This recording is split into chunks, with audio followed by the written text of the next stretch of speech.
Hi aunty, ಏನ್ ಮಾಡ್ತಾ ಇದ್ದೀರಾ? ನೋಡು ಚಿಕನ್. ಓ ಮೈ ಗಾಡ್, ಏನೇನಿದೆ ಗೊತ್ತಾ ಇದರಲ್ಲಿ? ವೆಜಿಟೇಬಲ್ಸ್ ವಿತ್ ಚಿಕನ್, ನುಗ್ಗೆಕಾಯಿ, ಬದನೆಕಾಯಿ, ಒಂದು ಆಲೂಗೆಡ್ಡೆ, ಎಗ್. ಯಾಕಂದ್ರೆ ವಂಶಿ ಚಿಕನ್ ತಿನ್ನಲ್ಲ, ಅವನಿಗೋಸ್ಕರ ವೆಜ್. ನಮ್ಗೆ ಚಿಕನ್ ಬೇಕಲ್ವಾ, ಅದೆಲ್ಲ ಮಿಕ್ಸ್ ಮಾಡಿ ವೆಜ್ ಚಿಕನ್ ಕರ್ರಿ ಬೇರೆ ಲೆವೆಲ್ ಸೂಪರ್ ಆಗಿರುತ್ತೆ. ತಿಂತಾನೆ ನಮ್ಮ ಮನೇಲಿ. ನಿಮ್ಮ ಕುಕಿಂಗ್ ನಾನು ಫ್ಯಾನು, ಕಾಯ್ತಾ ಇರ್ತೀನಿ ನೀವು ಅಡಿಗೆ ಮಾಡ್ತಿರ್ತೀರ ಅಂತಂದ್ರೆ. ನಿಮ್ ದೋಸೆ ಎಲ್ಲ ಎಲ್ಲ ಎಗ್ ದೋಸೆ ಅಂತ ಸ್ಪೆಷಲ್. ಈ ಕರಿ ಅಂತ ಇನ್ನ ಬೇರೆ ಲೆವೆಲ್ ಇರುತ್ತೆ. ಇಂದ ಕೈ ತರಿಸು ಒಂಚೂರು. ಹಿಂಗೆ ಕೊಡಿ ನಿಂಕಾಯ್ಲು. ತಿನ್ನೋ.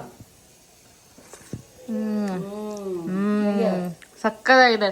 ಈ ವೆಜಿಟೇಬಲ್ ಫ್ಲೇವರ್ಸು ಬರ್ತಾ ಇದೆ, ಚಿಕನ್ ಫ್ಲೇವರ್ಸು ಬರ್ತಾ ಇದೆ, ಚೆನ್ನಾಗಿದೆ. ಏನ್ ಅಡಿಗೆ ಮಾಡ್ತೀಯ ನವ್ಯ? ಆಂಟಿ ನನಗೆ ಅಡಿಗೆ ಬರುತ್ತೆ ಸ್ವಲ್ಪ ಸ್ವಲ್ಪ. ನಾನು ಅಡಿಗೆ ಮಾಡೋ ಟೇಸ್ಟೇ ಇರಲ್ಲ. ಯಾಕೆ ಆಂಟಿ ನನಗೆ ಗೊತ್ತಿಲ್ಲ, ನನಗೆ ರೆಸಿಪಿ ಹೇಳ್ಕೊಡಿ. ರೆಸಿಪಿ ಅಲ್ಲ, ಅಡಿಗೆ ಮಾಡುವಾಗ ಒಂದು ಪ್ರೀತಿಯಿಂದ ಮಾಡ್ಬೇಕು. ನಾವು ಮನುಷ್ಯರನ್ನ ಹೆಂಗ ಪ್ರೀತಿ ಮಾಡ್ತೀವೋ ಅಡಿಗೆನೂ ಅದೇ ತರ ಪ್ರೀತಿ ಮಾಡ್ಬೇಕು. ಹೌದಾ? ಏನಪ್ಪ ಮಾಡ್ತಾ ಇದೀವಿ, ಏನೋ ಒಂದ್ ಮಾಡೋಣ, ಏನ್ ಈ ಕೆಲಸ ಅನ್ಕೊಂಡ್ ಮಾಡ್ಬಾರ್ದು. ಅಡಿಗೆ ಮಾಡ್ದೇನು ಸರಿ, ಪ್ರೀತಿಯಿಂದ ಮಾಡಿದ್ರೆ ಸೂಪರ್ ಆಗಿ ಬರುತ್ತೆ ಅಲ್ವಾ? 4 ಜನ ತಿನ್ನೋ ಅಡಿಗೆ ಪ್ರೀತಿಯಿಂದ ಮಾಡ್ಕೊಡ್ಬೇಕು, ಏನಿಲ್ಲ. ಇನ್ನೊಂದೇನ್ ಗೊತ್ತಾ, ಉಪ್ಪು ಖಾರ ಇಷ್ಟಕ್ಕೆ ಏನಾಗ್ಬೇಕು ಎಷ್ಟಾಗ್ಬೇಕಂತ ಇವ್ರು ಲೆಕ್ಕ ಮಾಡ್ಕೊಂಡು ಹಾಕ್ತಾರೆ. ಆತರ ಹಾಕ್ಬಾರ್ದು.